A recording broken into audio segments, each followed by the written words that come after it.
As children, we're all taught the importance of putting pennies aside for a rainy day.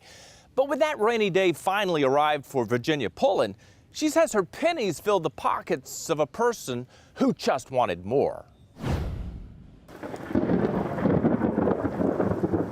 As the rain started coming down really heavy, and the power went out, and my basement flooded. Flooded because Virginia Pullen's sump pump failed. And then I said, oh my goodness.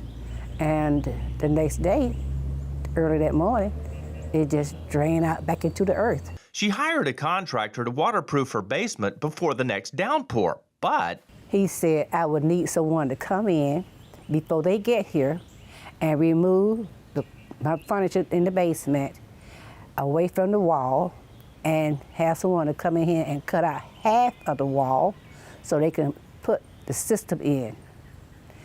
And he asked me, did I have anyone to do that? And I said, no.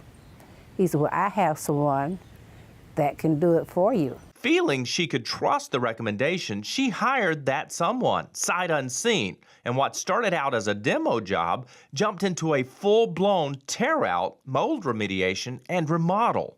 And he said, Miss Pullen, he said, you have some mold. He said, well, I'm gonna have to remove all this panel right here to see how far the mold is coming up.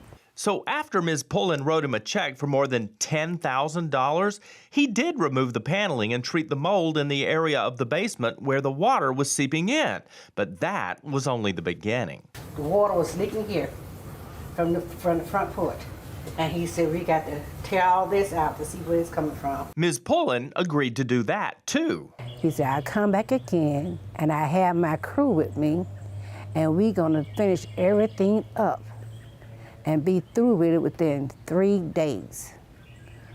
But I'm gonna need the other half now. That other half would bring her total to nearly $22,000, which she paid, expecting that in 72 hours, her basement would be back to normal. But instead, 9 months have passed, and Ms. Pullen's walls are still exposed. When I called him, he tells me that he cannot do it because I don't have enough money to finish the basement.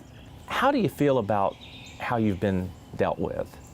I've been scammed, taken, because I'm a senior citizen, and he just probably just knew that I didn't know anything.